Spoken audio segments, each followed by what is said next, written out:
2024년 10월 6일 주님의 교회 청년부 예배에 나오신 여러분을 환영합니다. 우리 늘 하던 인사로 예배를 시작했으면 좋겠는데요, 양 옆에 계신 분들에게 웨이브 메이커로 살아갑시다. 웨이브 메이커로 살아갑시다. 우리 한번 앞뒤로도 인사했으면 좋겠는데요, 한 번 더 웨이브 메이커로 살아갑시다. 웨이브 메이커로 살아갑시다. 가장 높은 곳에서 가장 낮은 곳으로 찾아오신 예수님이 우리의 죄와 허물을 깨끗하게 하시고 하나님의 나라를 꿈꾸는 존재로, 하나님의 백성으로 우리를 부르셨습니다. 우리 이 시간 예배의 자리로 나아갈 때 그 무너지지 않는 소망을 이미 우리 안에 주시고, 오늘도 우리를 부르신 주님, 곧 우리 하나님을 함께 기뻐하고 찬양하며 나아갔으면 좋겠습니다. 혹시 불편하지 않으신 분들은 함께 일어나셔서 함께 찬양으로 예배의 자리로 나아갑시다.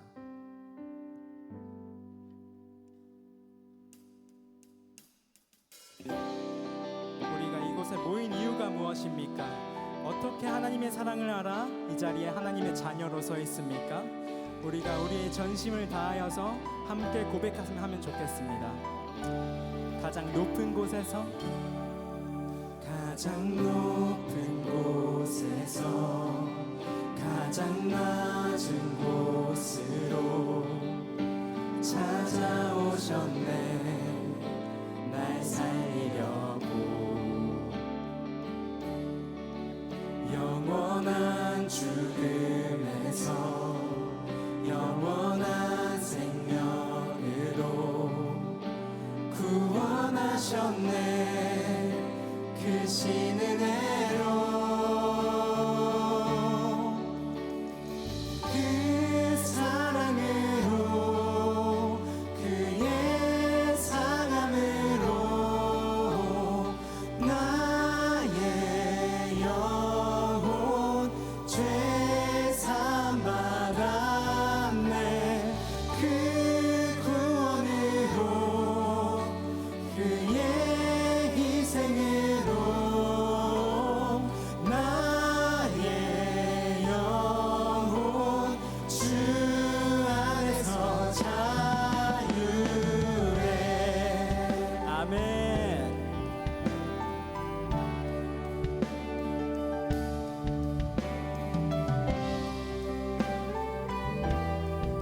우리 한 번 더 고백할까요? 가장 높은 곳에서, 가장 높은 곳에서 가장 낮은 곳으로 찾아오셨네. 날 살리려고 영원한 죽음에서 영원한 생명으로 구원하셨네. 크신 은혜로 그 사랑으로 그의 상함으로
가장 높은 곳에서 가장 낮은 곳으로 찾아오신 그 주님으로 인하여 우리가 자유함 가운데 예배의 자리로 나아갑시다.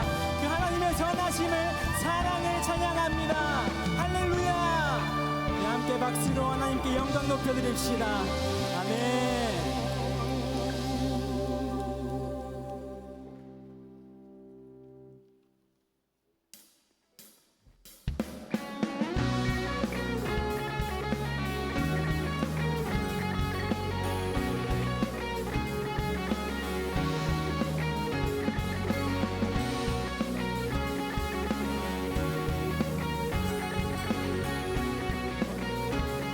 고백합시다. 우린 주를 만나고 새로운 삶을 시작했네. 모든 것을 알 수 있을 거라고 자신감으로 가득 설레는 마음만으로 넘어지고 일어나기도 해. 오랜 시간 서서히 차오르는 믿음을 그 걸음을 재촉하지 않고 이전과 다른 삶의 무게로 한 발 한 발 힘을 주며 걸어가게 하는 신비가 있네. 오늘 수많은 문제와 고통이 우리를 애워싸고 시기하지만 주를 향한 노래는 멈출 수 없어. 할렐루야. 처음부터 다시 고백합시다. 우리 주를 만나고 새로운 삶을 시작했네. 모든 것을 알 수 있을 거라고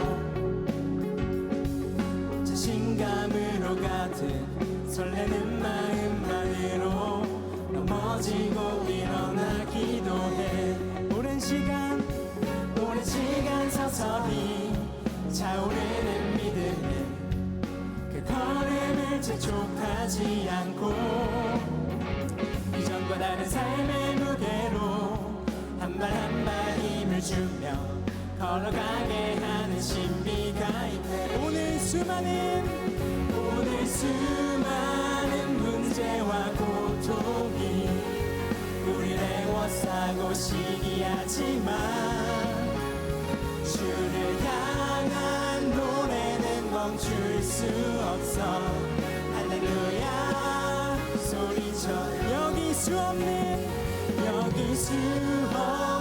유혹과 시험이 우리 넘어뜨려 비웃었지만 주가 주신 은혜는 멈추지. 아멘. 할렐루야. 우리 함께 선포합시다. 그가 오시는 날까지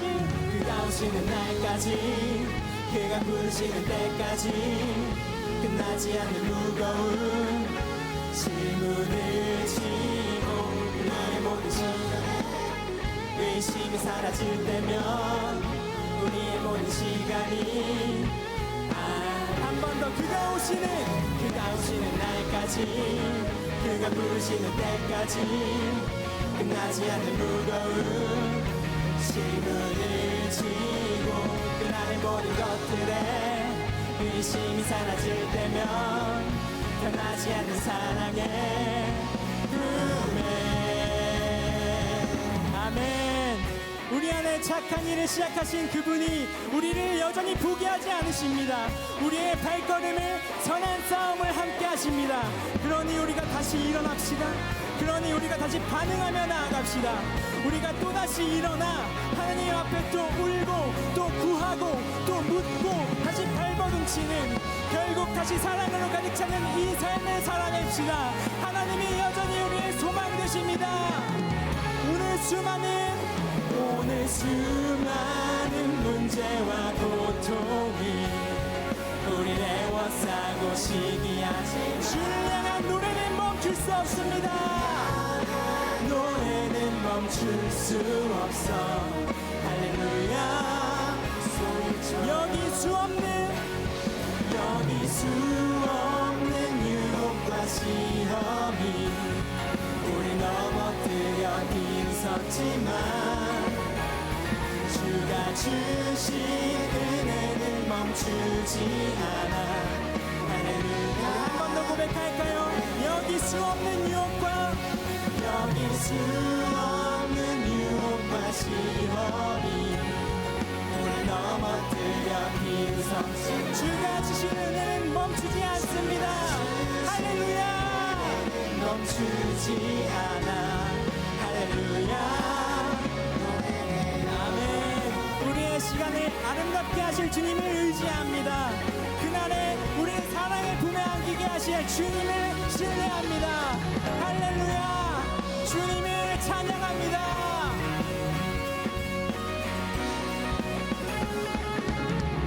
아멘. 우리 박수로 하나님께 영광 올려드립시다. 할렐루야.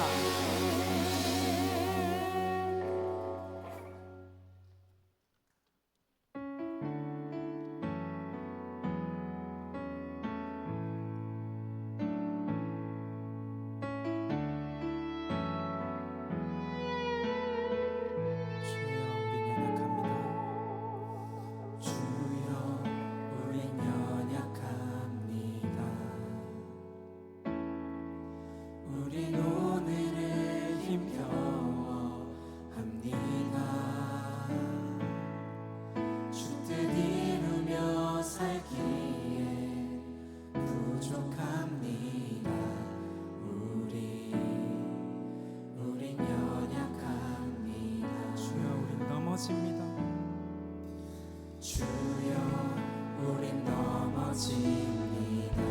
오늘 하루 또 실수합니다. 오늘 하루 또 실수합니다. 주의 긍휼을 구하는 죄인입니다. 주의 긍휼을 구하는 죄인입니다. 우리 주만 바라봅니다. 한없는 주님의 은혜, 한없는 주님의 은혜, 온 세상 위에 넘칩니다. 가릴 수 없는 주 영광, 온 땅 위에 충만합니다. 주님만이 길이오니 우린 그 길 따라갑니다. 그날에 우리를 이루신 주는 완전합니다. 처음부터 다시 고백할까요? 주여 우린 연약합니다. 주여 우린 연약합니다. 우린 오늘에 힘겨워합니다. 주 뜻 이루려 살기에 부족합니다. 우린 연약합니다. 주여 우린 넘어집니다. 주여 우린 넘어집니다. 오늘 하루 또 실수합니다.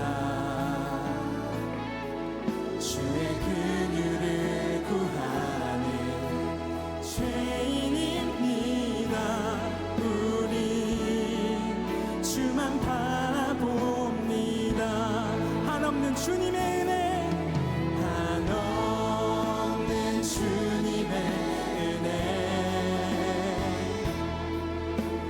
온 세상 위에 넘칩니다. 가릴 수 없는 주 영광, 온 땅 위에 충만합니다.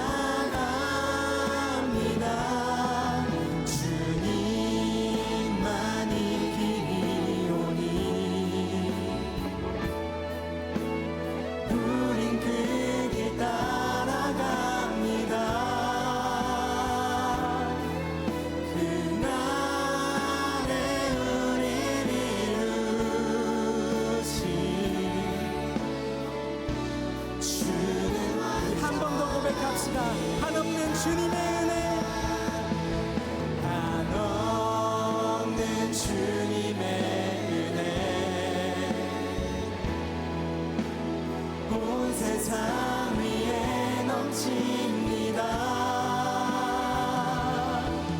가릴 수 없는 주여 온 땅 위에 충만합니다.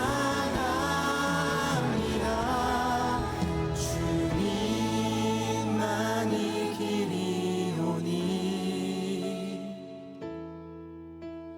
우린 그 길 따라갑니다.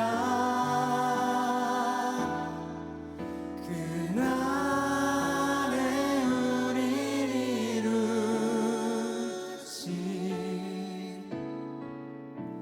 주는 완전 한 번 더 그날에 우릴 이루신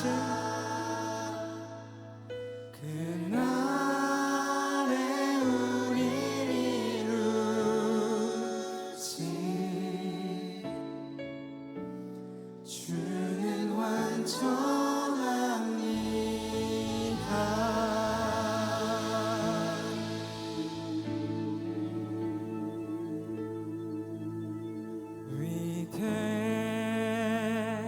위대하신 주 찬양의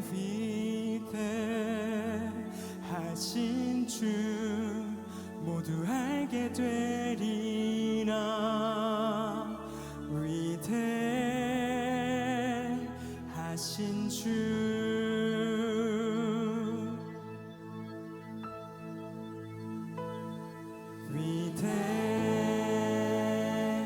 위대하신 주 찬양의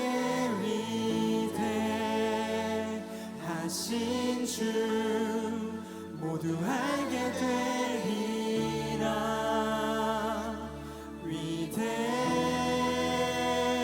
위대하신 주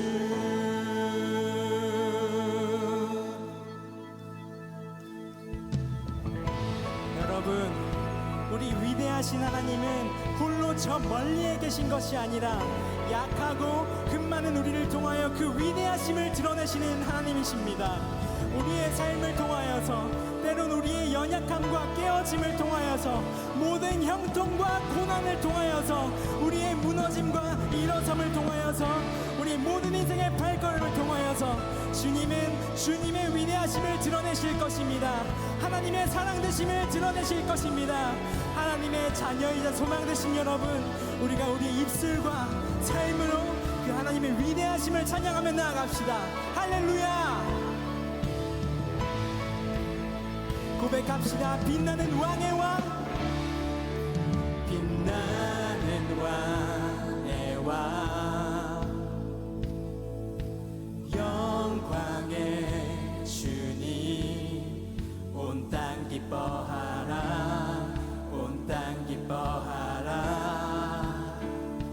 광채의 옷 입고 어두움 물리쳐 저 원수는 떠내, 저 원수는 이 절로 고백할까요? 영원한 주의 주, 영원한 주의 주, 시간의 주관자, 시간의 주관자, 알파와 오메가, 알파와 오메가, 삼위의 하나님, 아바 성령 예수, 아바 성령 예수, 사자와 어린 양, 사자와 어린 양,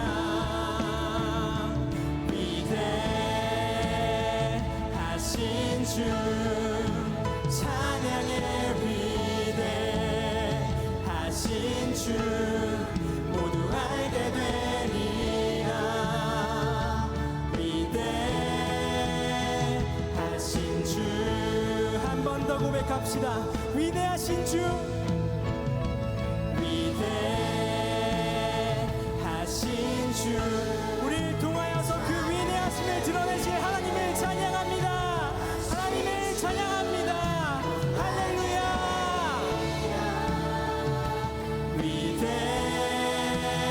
위대하신 주, 모두 선포합시다. 모든 이름 위에 뛰어나신 이름,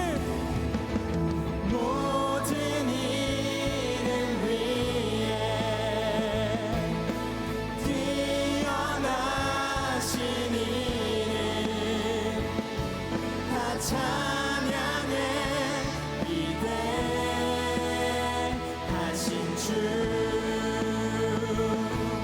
모든 일을 위해 모든 일을 위해 뛰어나신 이름 다 찬양해 위대 우리 목소리로 고백할까요? 위대하신 주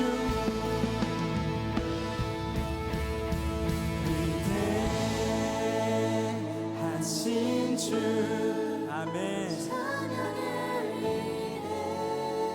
하신 주 모두 알게 되리라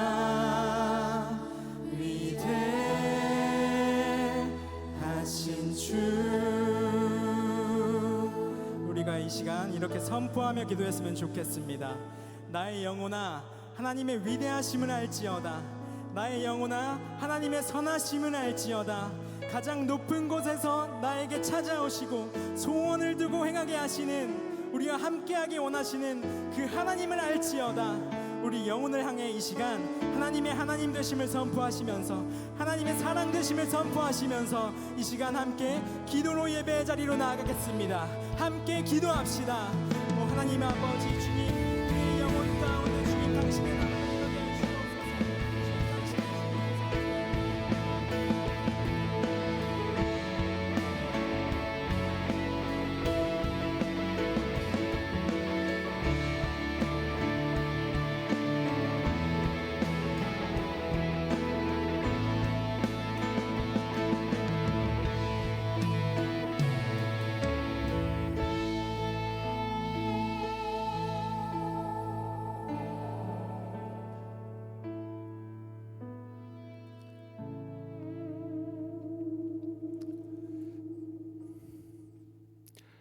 천지 만물과 우리의 마음을 지으신 주 하나님 아버지를 찬양합니다.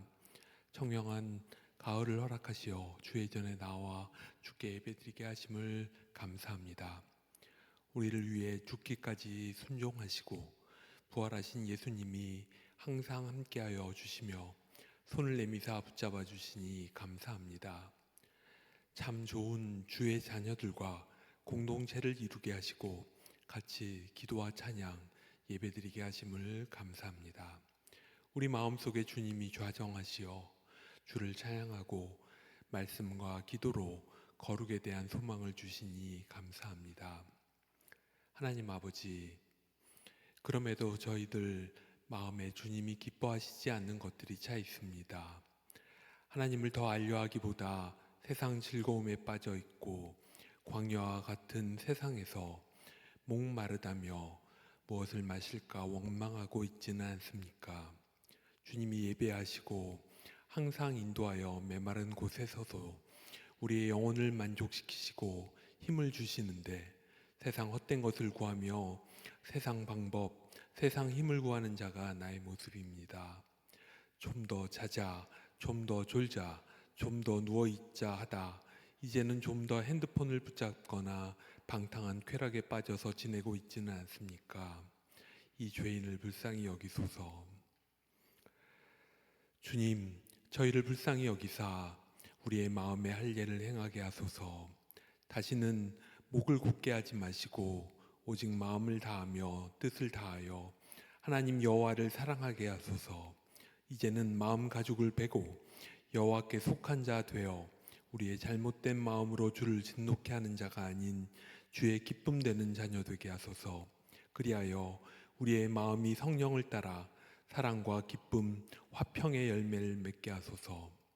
말씀 전하신 김동희 목사님을 통해 오늘 여기에 모인 이들에게 말씀하시고 그 말씀으로 우리의 영이 새로워지게 하소서. 김동희 목사님의 영과 육을 강건케 하시고 그의 생을 통해 여호와의 열심히 일하심을 보게 하소서. 하나님 아버지, 주님의 청년부 형편을 너무나 잘 아십니다.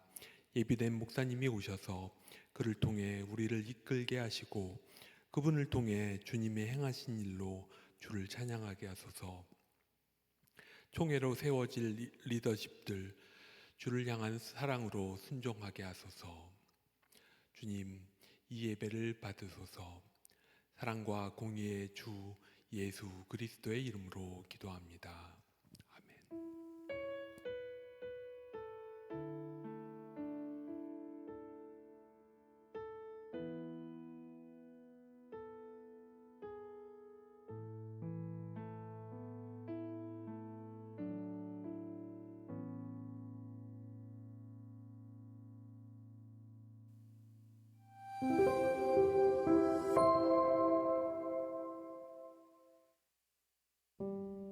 (10월 6일) 청년부 광고 안내드립니다.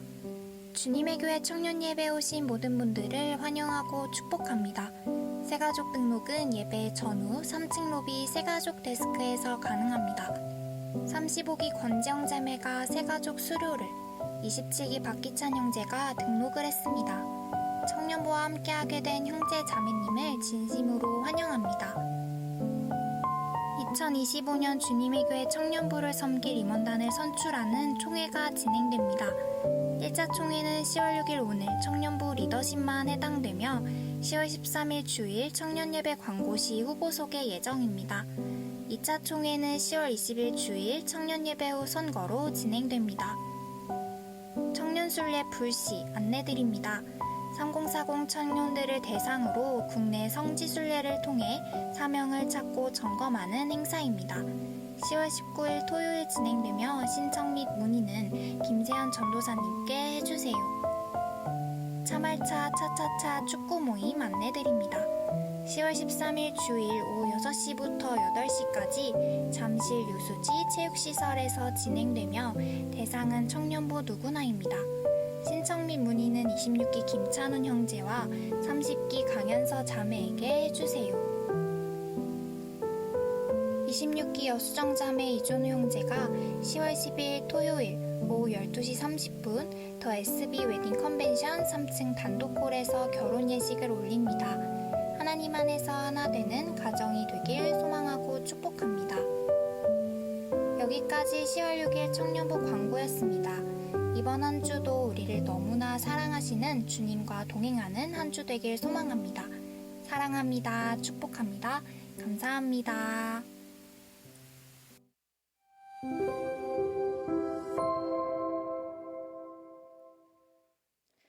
안녕하세요. 어느덧 내년도 청년부 임원단 선출을 위한 총회가 다가왔습니다.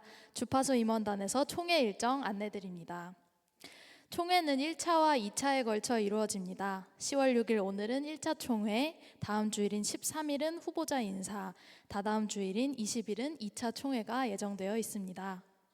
각 과정들에 대해서 세부 설명드리겠습니다. 먼저 오늘 있을 1차 총회에서는 피선거권자 명단을 두고 청년부 리더십들이 모여서 내년도 임원단 후보자를 세우기 위한 투표를 진행합니다.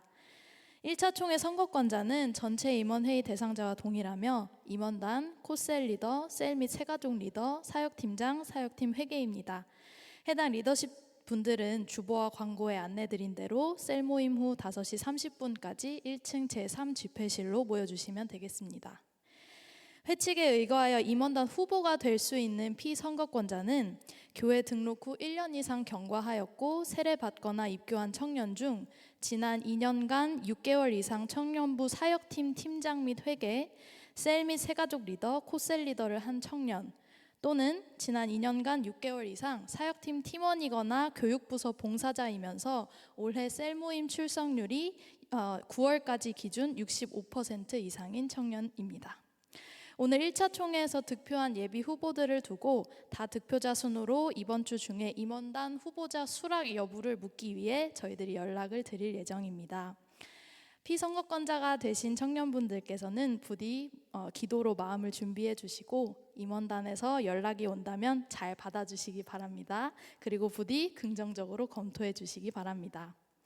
무엇보다 임원단으로 1년을 보내면서 하나님께서 부르신 이유를 발견하고 청년부를 섬기는 기쁨에 많은 분들이 함께하게 되시기를 소망합니다. 1차 총회에서 임원단 각 포지션별로, 그러니까 회장, 부회장, 그리고 힐별 총무, 회계가 잘 세워진다면 다음 주일 10월 13일에 후보자 인사가 있게 됩니다. 그리고 그 다음 주일엔 20일은 2차 총회입니다. 세워진 후보들 안에서 내년도 임원단을 선출하는 투표가 온라인으로 진행되며 2차 총회 투표는 청년부가 다 같이 참여하게 됩니다. 여기까지 총회 관련 안내드렸습니다. 우리 청년 공동체가 오늘부터 시작되는 총회 일정들 가운데 1, 2차 총회 성회 인원이 잘 차고 후보자들이 세워지는 모든 과정들이 주님 안에서 순적하게 이루어질 수 있도록, 그리고 청년 공동체가 함께 내년을 잘 준비해 나갈 수 있도록 우리 함께 마음 모아 기도하는 공동체가 되기를 소망합니다. 감사합니다.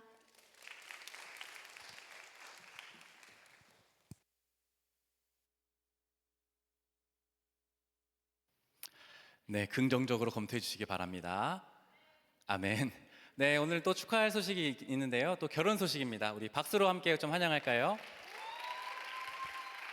드디어 결혼을 합니다. 작년 이맘때 저한테 1년 뒤 10월 12일에 뭐 하세요? 이러셨는데 우리 수정이가 드디어 결혼을 하네요. 우리 간단하게 자기소개와 또 소감, 기도 제목 이렇게 좀 나눠주시면 함께 축복하겠습니다. 네, 안녕하세요. 26기 여수정입니다. 심장이 엄청 뛰네요. 저희가 이번 주 돌아오는 토요일에 더 SB 웨딩 컨벤션 3층에서 결혼식을 올리게 됐습니다. 저희 가정의 언제나 중심이 하나님이 되어주시기를 기도 부탁드리고, 신혼여행부터 시작되는 신혼생활도, 그리고 결혼해서 살아가는 그 모든 순간들 가운데 하나님의 은혜가 충만할 수 있도록 함께 기도 부탁드립니다. 안녕하세요. 여수정 청년의 예비 신랑 이준호라고 합니다. 맞습니다. 많이 축복해 주신 만큼 잘 살 수 있도록 노력하겠습니다. 감사합니다. 네, 우리 두 팔 벌려서 우리 또 아름다운 예비 신랑 신부를 함께 축복하면 좋겠습니다. 하나님의 사랑이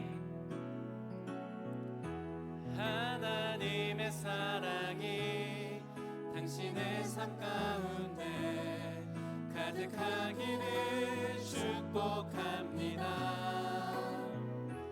하나님의 은혜가 우리 가운데 가득하길 기도합니다. 네, 제가 잠시 기도하겠습니다. 참 선하신 하나님이 사랑하시는 이준호, 여수정 이 두 사람을 만나게 하시고 가정을 이루게 하여 주심에 감사드립니다. 하나님께서 예배하시고 만나게 해주신 이 두 사람이 가정이라는 공동체를 이루고자 합니다. 가정으로 살아가는 과정과 걸음, 삶의 모든 순간 속에 하나님께서 주인 되어 주시고 복 내려 주시옵소서. 이 두 사람이 이루는 가정을 통해 많은 사람에게 복이 흘러갈 수 있는 통로로 사용하여 주시고 이 두 사람을 통해 하나님의 나라가 나타나게 하여 주시옵소서. 이 결혼이 양가 모두에게 기쁨과 축복이 되게 하여 주시고 많은 사람들에게 축복을 받으며 시작하는 첫걸음 되게 하여 주시옵소서. 살아가며 생각지 못한 어려움과 상황을 마주할 때마다 기도하는 가정 되게 하시고 하나님을 붙드는 과정 되게 하여 주시옵소서. 남은 예식의 모든 과정도 순적하게 해주시고 한 몸을 이루는 날, 귀한 날에 좋은 날씨와 좋은 환경도 허락하여 주시옵소서. 생명의 복도, 물질의 복도, 만남의 복도 허락하시고 하나님이 기뻐하시는 가정으로 세워주시는 성령님의 인도하심이 있게 하여 주시옵소서. 두 사람을 통해 이루실 하나님의 일을 기대하고 축복하며 예수님의 이름으로 함께 기도드립니다. 아멘. 우리 두 사람 함께 다시 한번 축복의 박수로 함께 하겠습니다.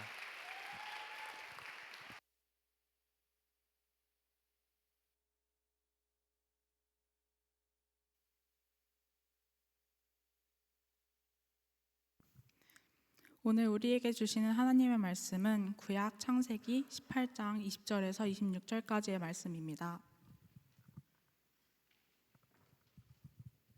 이제 거룩하신 하나님의 말씀을 봉독할 때에 우리 모두 자리에서 일어나 합독하시겠습니다.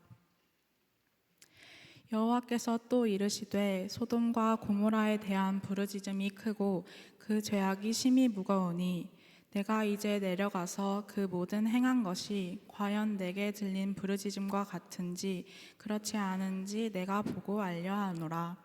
그 사람들이 거기서 떠나 소돔으로 향하여 가고 아브라함은 여호와 앞에 그대로 섰더니 아브라함이 가까이 나아가 이르되 주께서 의인을 악인과 함께 멸하려 하시나이까. 그 성 중에 의인 50명이 있을지라도 주께서 그곳을 멸하시고 그 50 의인을 위하여 용서하지 아니하시리이까. 주께서 이같이 하사 의인을 악인과 함께 죽이심은 부당하오며 의인과 악인을 같이 하심도 부당하니이다. 세상을 심판하시는 이가 정의를 행하실 것이 아니하니까. 여호와께서 이르시되 내가 만일 소돔 성읍 가운데에서 의인 50명을 찾으면 그들을 위하여 온 지역을 용서하리라. 이제 김동희 목사님 나오셔서 사랑과 공의라는 제아의 말씀 전해주실 때에 하나님의 말씀을 깊이 경청하시는 시간 되시길 바랍니다.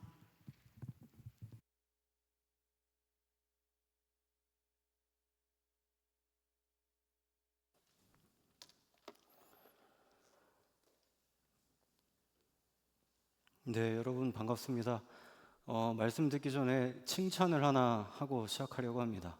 여러분들 장명 센스가 너무 훌륭한 것 같습니다. 뭐라 그랬죠? 축구 모임 이름이 남자들은 차이지 말고 차세요. 그렇죠? 또 우리 여자 청년들은 차고 또 차고 차세요. 뭐 이런 얘기였잖아요. 근데 왜 저한테는 그게 되게 중의적인 표현처럼 들리는지 모르겠습니다. 남자는 차이지 말고 차세요. 그렇죠?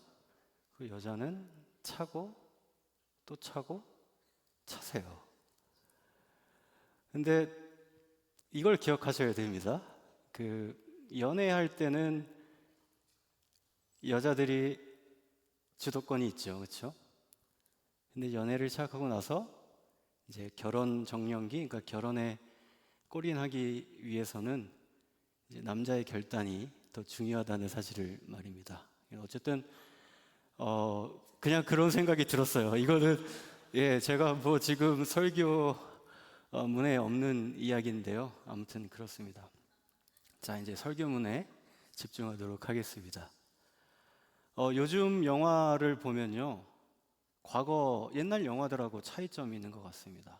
뭐 여러 가지 차이점을 이야기할 수 있겠습니다만 제가 봤을 때는 이게 가장 큰 차이점인 것 같아요. 스토리가 뻔하지가 않다라는 거죠. 영화에는 반전이, 요즘 영화에는 반전이 있는 것 같고요. 그리고 스토리가 뻔하지 않다라는 것은 옛날 영화는 권선징악이 좀 분명한 것 같습니다. 그러니까 다시 말해서 결국은 착한 사람은 뭐 궁극적으로는 승리하고 이기고, 나쁜 사람, 또 죄를 지은 사람은 그에 마땅한 벌을 받게 된다는 것이죠. 근데 반면 요즘 영화는 그렇지 않다는 것이죠. 때로는 악역에게 동정심을 느낄 때가 있습니다. 그러니까 악역이 될 수밖에 없는 상황, 또 그런 환경, 그런 계기가 일정 부분 관객으로 하여금 수긍이 가게끔 할 때가 있다라는 것이죠.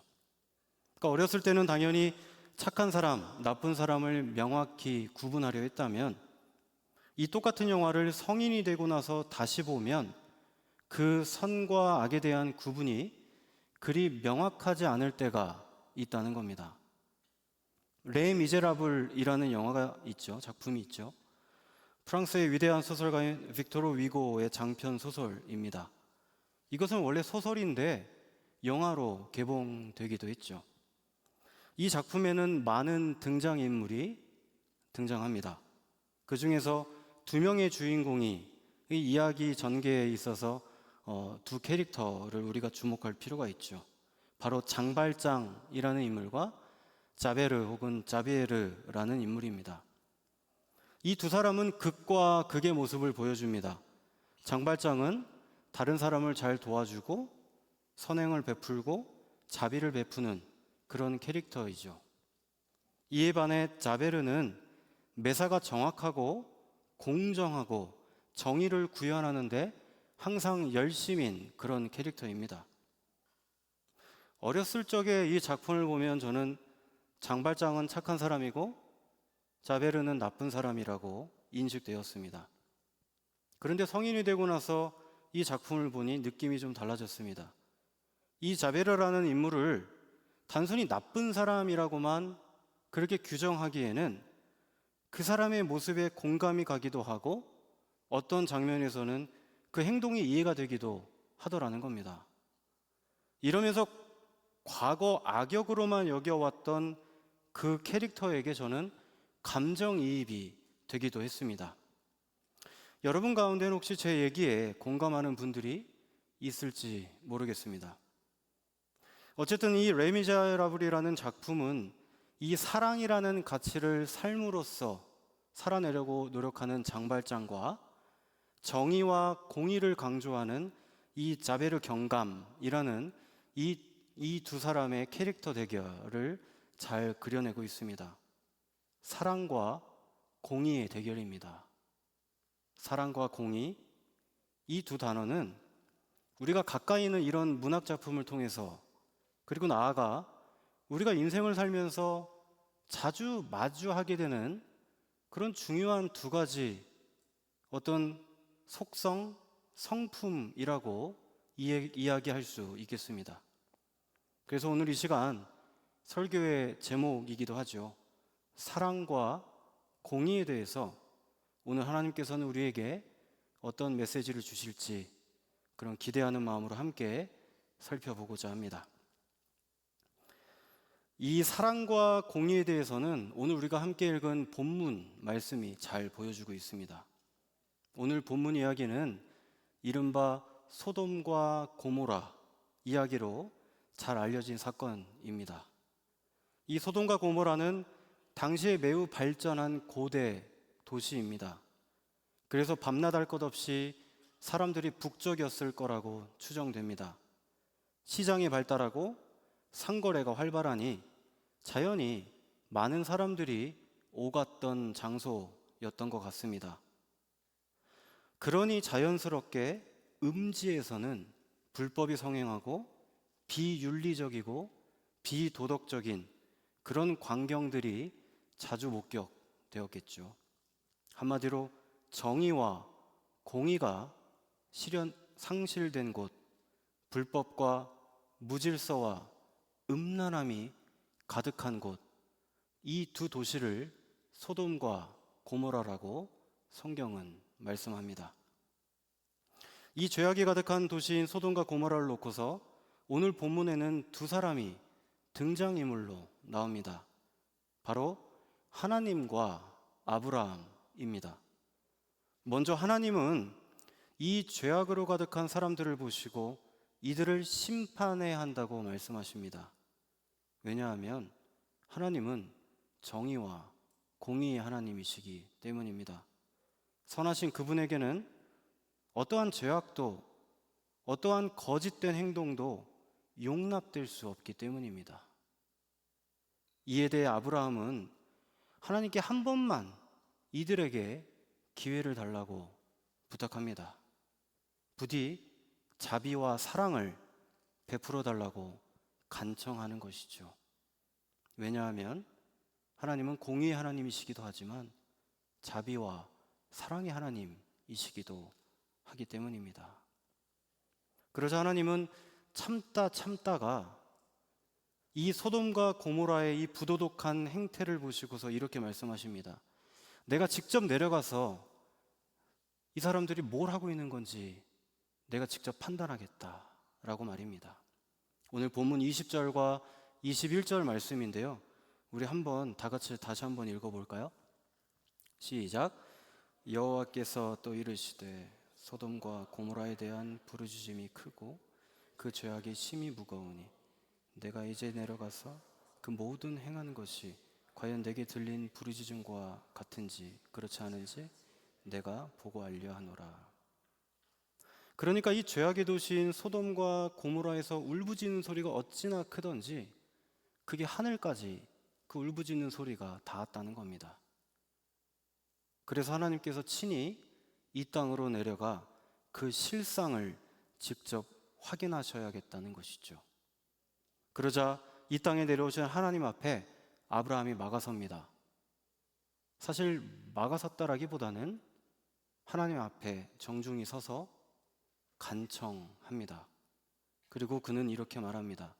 오늘 본문 25절인데요. 계속해서 함께 한번 읽어볼까요? 시작. 세상을 심판하시는 이가 정의를 행하실 것이 아니니까. 방금 읽은 25절 말씀을 세번역 성경, 다른 성경으로 보면 의미가 좀 더 명확해집니다. 이번엔 제가 한번 읽어보겠습니다. 눈으로 같이 한번 따라와 보십시오. 세상을 심판하시는 분께서는 보다 공정하게 판단하셔야 하지 않겠습니까? 입니다.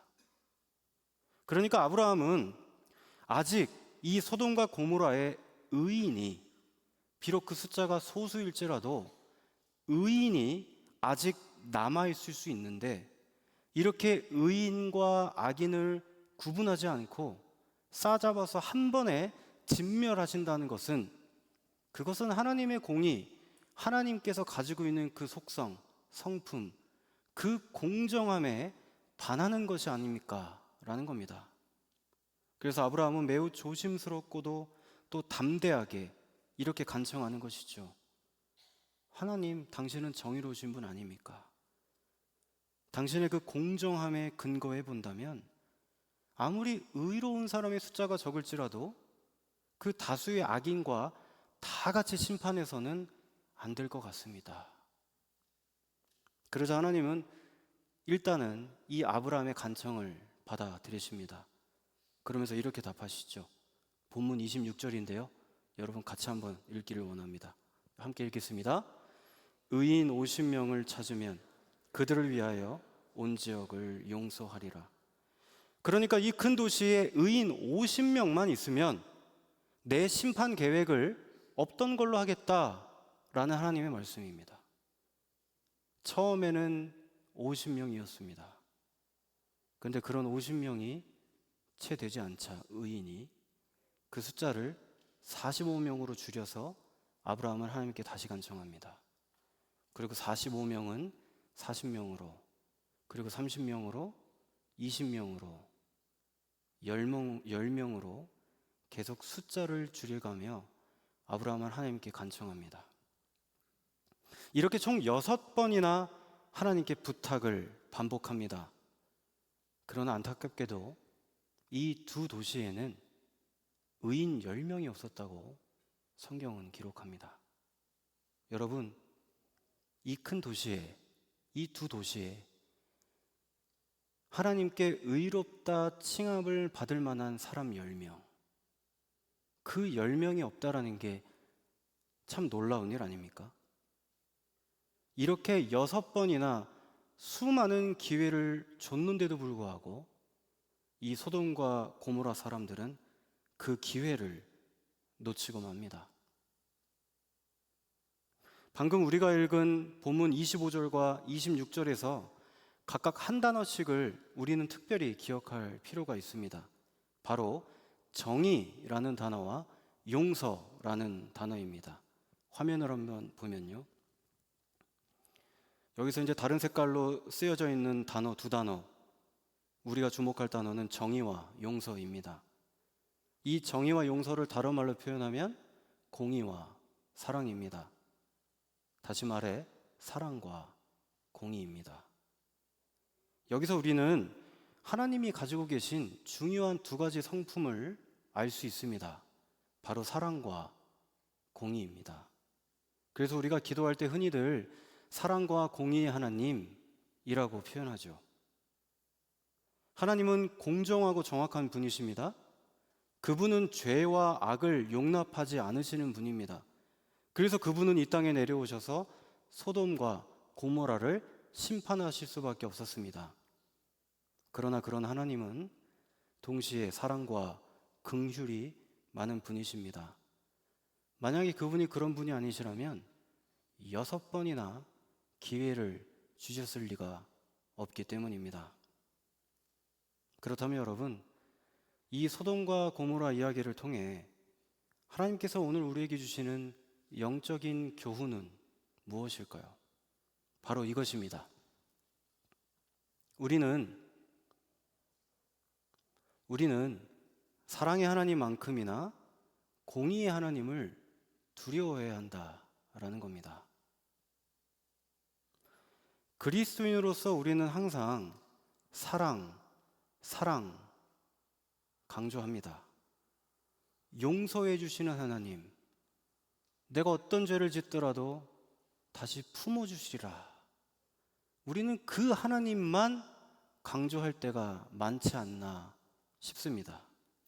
그러나 우리가 동시에 잊지 말아야 할 것은 기독교 신앙은 사랑만큼이나 정의와 공의를 이루는 것 역시 중요하게 여긴다는 사실입니다. 그렇다면 여러분, 정의와 공의가 무엇일까요? 제가 해석하기에는 정의와 공의는 다른 게 아닙니다. 자신의 행동에 책임을 지는 것입니다. 잘못을 했으면 그 책임을 져야 합니다. 죄를 지었으면 그 죄값을 치러야 합니다. 그것이 바로 정의와 공의입니다. 여러분 가운데 혹시 죄를 지으면서 이 정도는 하나님이 눈 감아 주시겠지 라고 생각한 적이 있으신지 모르겠습니다.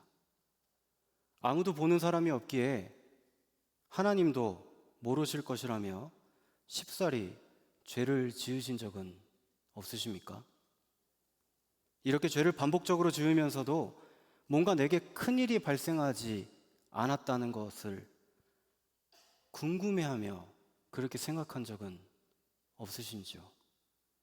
만일 혹시라도 이런 생각이 들었다면 오히려 여러분, 우리는 이렇게 생각하는 것이 옳을 것입니다. 하나님은 사실 모든 것을 다 아시면서도 계속해서 우리를 인내하시는 가운데 우리가 돌이킬 수 있는 시간과 기회를 주고 계시는지 모르겠습니다. 근데 문제는 그 기회를 언제까지 주실지 아무도 모릅니다. 이것이 무서운 점입니다. 오늘 본문에서 우리는 힌트를 얻을 수 있습니다. 우리가 사는 이 땅이, 이 21세기가 고대 소돔과 고모라와 별반 차이가 없죠. 이렇게 죄악으로 가득한 우리가 살고 있는 세상임에도 불구하고 아직까지 심판이 임하지 않은 이유는 아마도 우리의 죄가 생각보다 크지 않기 때문이 아니라 어쩌면 그 소수의 의로운 사람들이 그 자리를 지키기 때문에 그 덕택에 우리가 그 심판의 날로부터 좀 더 유예되고 있는 건 아닐까 생각해 봅니다. 우리의 잘못이 크지 않은 게 아니라 그 소수의 의로운 사람들 덕에 하나님은 그들을 보시고 참고 또 참고 계시다는 것이죠. 그러하기에 여러분, 우리는 사랑하시고 용서하시는 그 하나님을 더 이상 기만하지 말아야 합니다.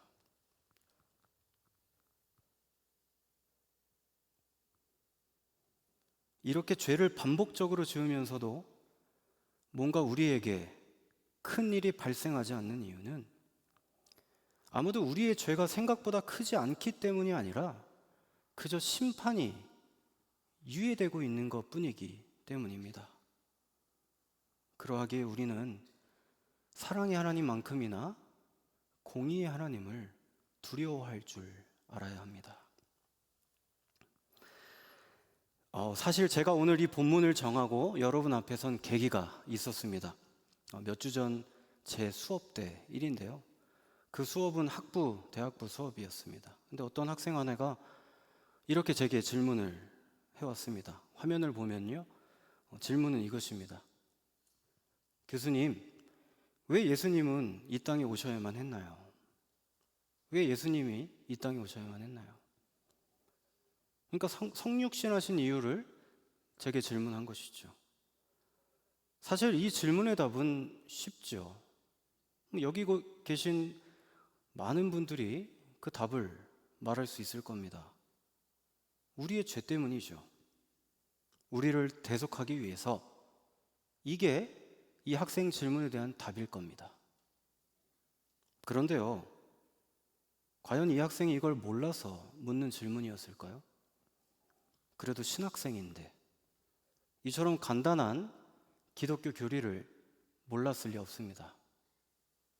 오히려 이 학생의 의도는 이것입니다. 왜 하나님은 꼭 이 방법을 택하셨냐 하느냐입니다.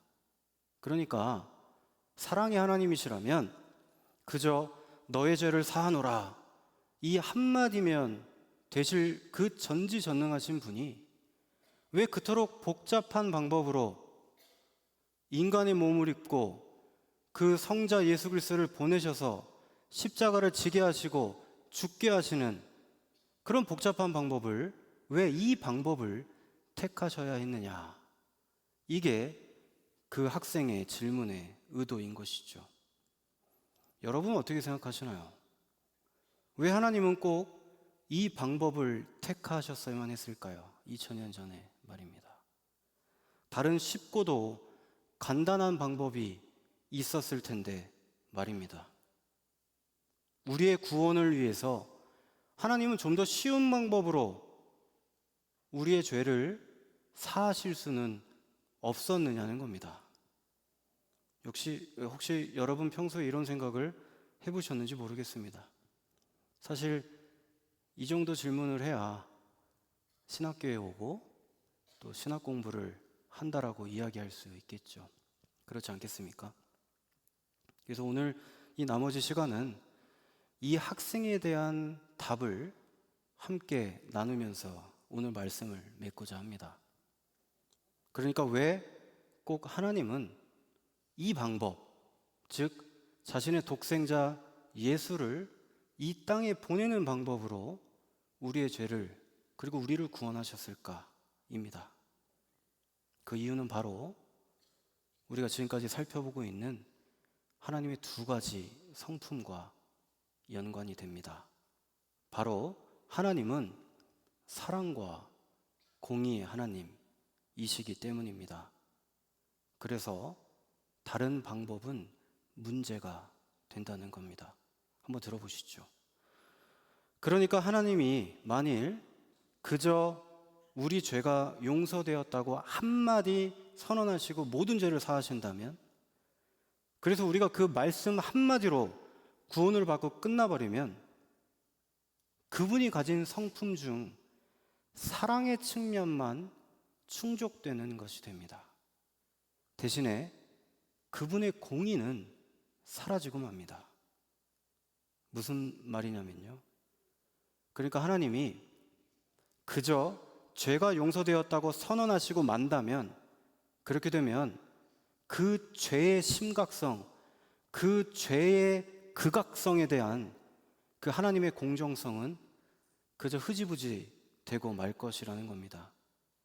하나님이 내가 지은 죄, 우리가 지은 죄를 보고도 그냥 눈 감아주시고 말씀 한마디로 끝내버리신다면 그분 스스로가 가지고 있는 그 공의로움, 공정함이라는 중요한 성품에 그분 스스로가 반하는 행동이 돼버린다는 겁니다. 우리는 여기서 앞서 언급한 작품 레 미제라블을 다시 한번 떠올릴 필요가 있습니다. 거기에 두 주인공입니다. 사랑과 자비의 캐릭터 장발장과 정의와 공의의 캐릭터인 자비르 말입니다. 만일 우리가 이 두 주인공 입장에 모두 공감이 된다면, 그러니까 인간에게는 사랑과 자비도 이 세상을 살아가는데 너무나 중요한 덕목이고, 동시에 정의와 공의를 이루고 실현하는 것도 우리가 해야 될 하나의 중요한 덕목, 그러니까 이 두 가지가 모두 중요하다고 그렇게 이해가 된다면 말입니다. 그렇다면 하나님도 마찬가지시겠죠. 아니요. 인간인 우리도 이렇다면 하나님은 더욱 그러하셔야겠죠. 하나님이 자비로우신 분이면 분명한 사실입니다. 용서하시고 사랑이 많으신 분이면 분명한 사실입니다. 하지만 그분은 동시에 공의의 하나님입니다.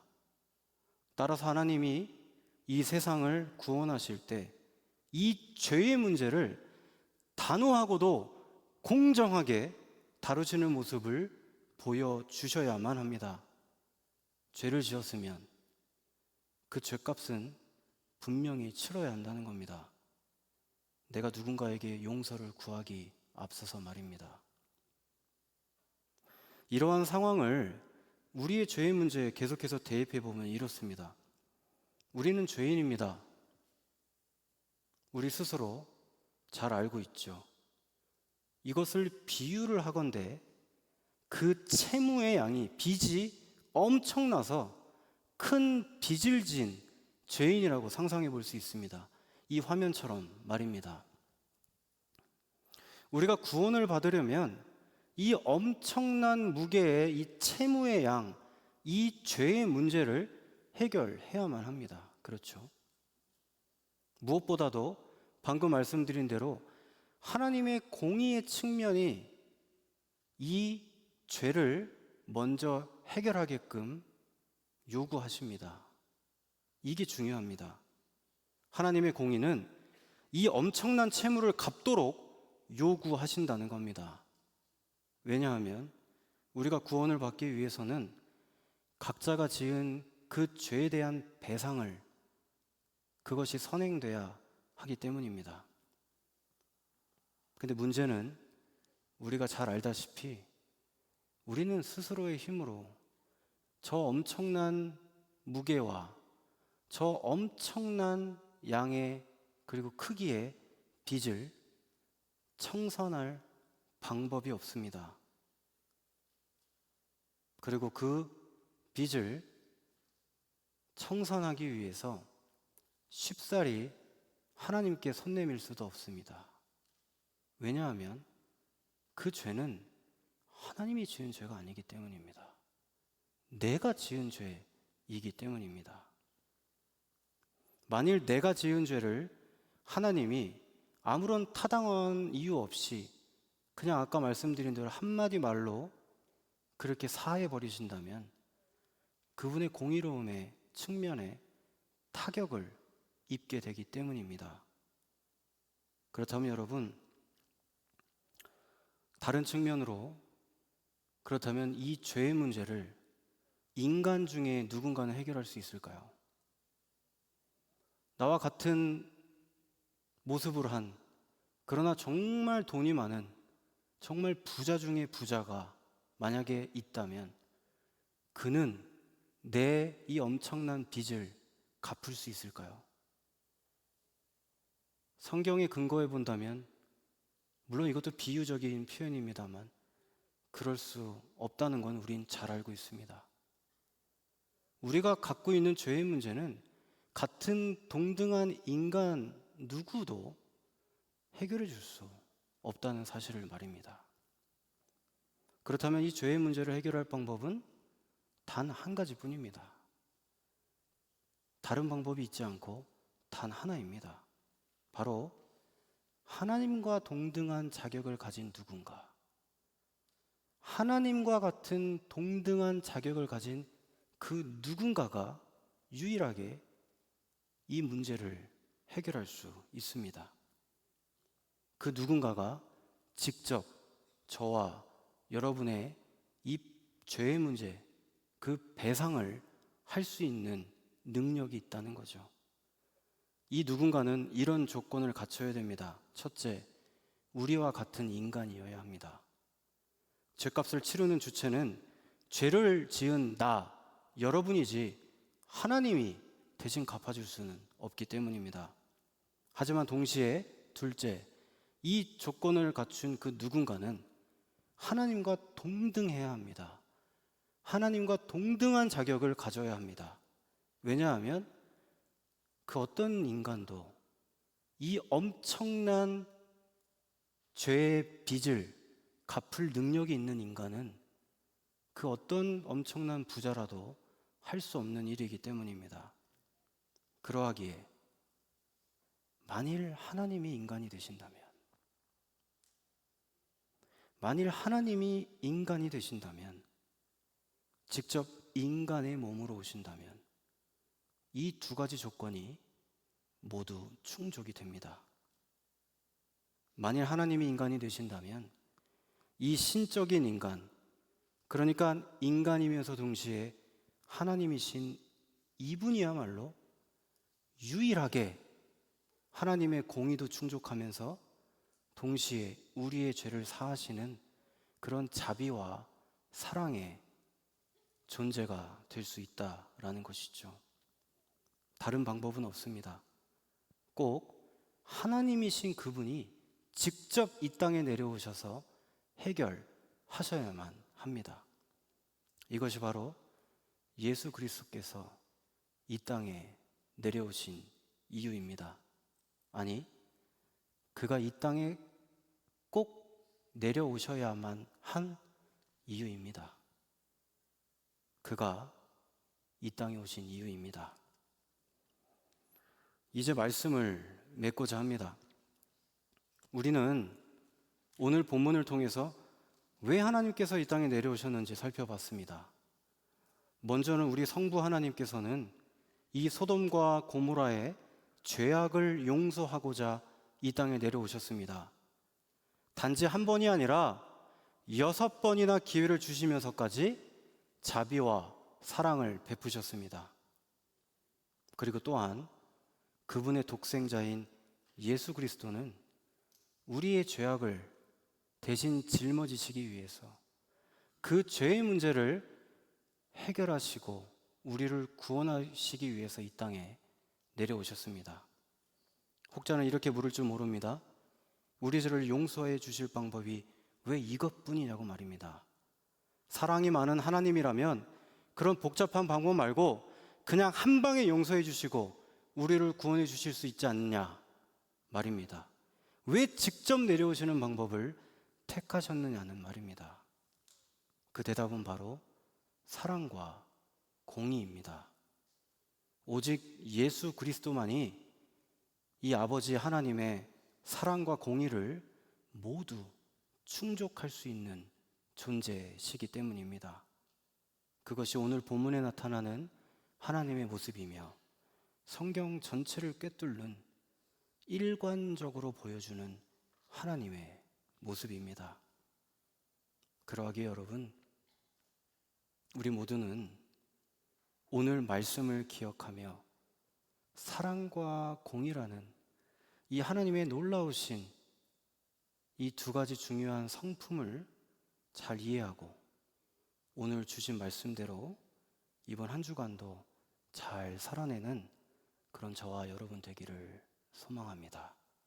기도하겠습니다. 사랑과 공의의 하나님, 오늘 주신 말씀을 기억합니다. 주신 말씀대로 살아가도록 성령 하나님, 나와 동행하여 주시옵소서. 그가 이 땅에 오신 이유, 예수 그리스도께서 이 땅에 오신 이유를 다시금 생각해 봅니다. 나의 죄를 용서하기 위해서 내가 하루에도 몇 번씩 일상에서 죄의식 없이 반복적으로 짓는 그 죄를 해결하기 위해서 이 땅에 오셨음을 다시금 새삼 깨닫고 알아가는, 그리고 그 말씀을 실천하며 적용하며 살아가는 여기면 우리 모두가 될 수 있도록 이번 한 주간도 지켜 보호하여 주시옵소서. 이 말씀을 믿고 의지하며 이 모든 간구 나를 권하신 예수 그리스도 이름으로 기도드립니다. 아멘.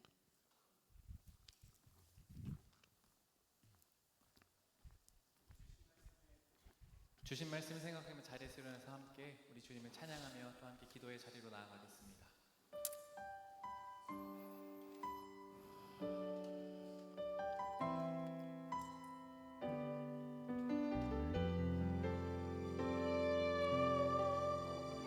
찬양하겠습니다. 이 세상 가장 아름다운 순종의 눈물, 온 세상 다시 빛나게 한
그가 이 땅에 오신 이유,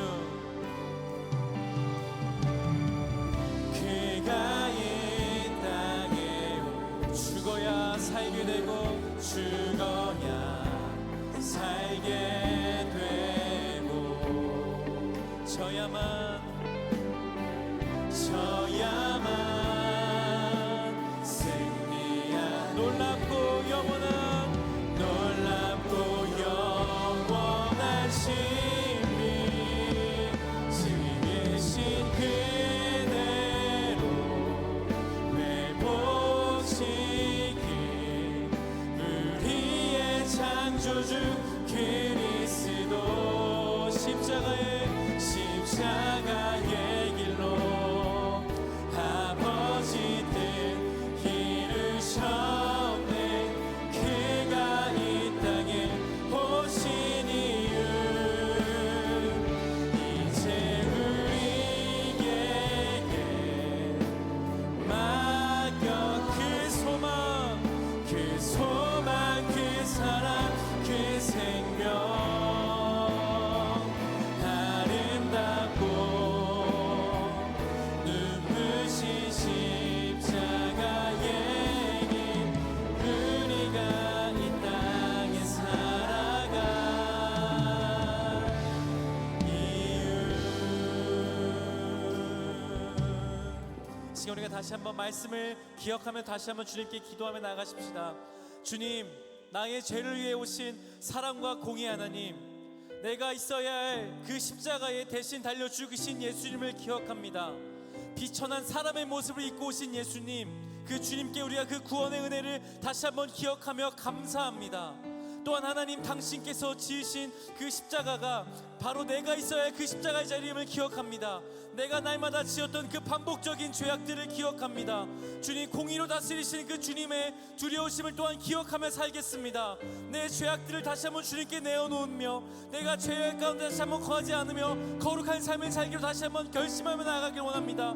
성령님, 우리를 도와주시옵소서. 사랑과 공의 하나님, 다시 한번 우리에게 은혜를 풀어주셔서 다시 한번 우리가 죄악 가운데서 떠나 사랑의 하나님과 공의 하나님을 날마다 섬기며 나아갈 수 있는 우리의 삶이 되게 해달라고 다시 한번 우리가 그 주님께 기도하며 우리의 삶을 결단하며 다시 한번 주님께 나아가십시다. 함께 기도합시다. 하나님, 다시 한번 우리가 정의와 공의 하나님, 사랑의 하나님을 기억합니다. 하나님, 우리가 있어야 할 그 십자가에 대신 달려 죽으신 주님을 기억합니다.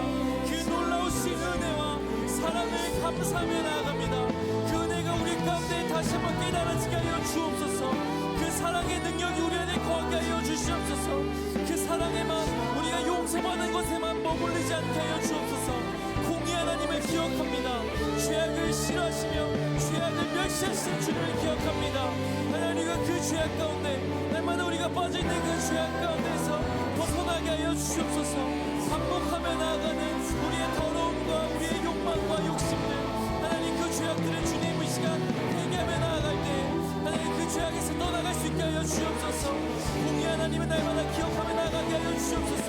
주님, 그 십자가의 은혜와 그 사랑을 기억하게 하여 주시옵소서. 우리의 삶이 다시 한번 주님만 향하게 하여 주시옵소서. 하나님, 그 뜻을 따라 살아갈 때 하나님 주님께서 주신 그 능력을 따라 살아가게 하시고 그 이미 이루신 완전한 사랑을 완전히 이루신 그 공의를 따라 우리의 삶을 다시 한번 헌신하며 나아가오니 주께서 이루신 그 역사를 우리가 기억하며 살 수 있는 우리 이 시간 청년만 사람한 사람 될 수 있도록 주님 성령으로 함께하여 주시옵소서.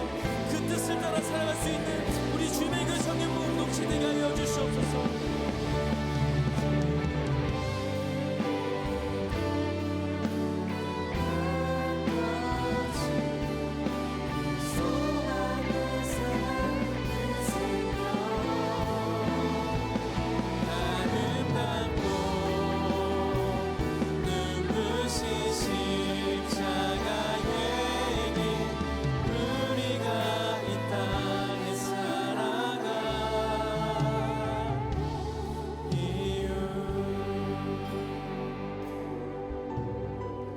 사랑과 공의의 하나님, 주님의 성품을 이루시기 위해 우리가 져야 할 십자가의 대신 지신 예수님의 이름을 찬양합니다. 주님의 놀라우신 사랑과 은혜를 기억하며 또한 그 죄악의 무서움들과 우리의 연약함들을 주님께 동시에 고백합니다. 주님, 우리가 날마다 그 은혜 가운데 거하며 죄악에서 떠나는 삶이 되게 하여 주십시오. 성령 하나님, 날마다 우리 가운데 찾아오셔서 그 주님이 나를 얼마나 사랑하시고 나를 위해 지신 십자가가 얼마나 무서운 것인지를 날마다 깨닫게 하셔서 죄악에서 벗어나 우리가 살아가야 할 그 길이 어떠한 것인지를, 그 소망의 길을 날마다 우리에게 보여주시고 그 길을 걸어나갈 수 있는 힘과 능력 더하여 주시옵소서. 하나님, 오늘도 우리의 삶의 주인이 재물이 아니라 하나님이심을 고백하며 우리의 예물을 올려드립니다. 하나님을 참 주인으로 삼고 섬기며 살아가는 참된 기쁨과 그 즐거움을 알게 하여 주시며 주께서 우리에게 내려주시고자 하는 모든 복을 허락하여 주시옵소서. 이 예물이 쓰이는 곳마다 주님의 나라, 주님의 뜻이 이루어지게 하여 주시옵소서. 거룩하신 예수 그리스도의 이름으로 함께 기도드립니다. 아멘. 김동희 목사님 축도하심으로 예배를 마치겠습니다. 이제는 우리 구주 예수 그리스도의 은혜와 아버지 하나님의 놀라우신 그 사랑과 성령 하나님의 교통하심의 역사가 사랑과 공의, 이 두 가지 성품을 계속해서 연단하며 하루하루 살아가기를 다짐하는 여기 모인 우리 모든 사람들의 머리 위에 이제로부터 영원토록 함께 하시기를 축원하옵나이다. 아멘.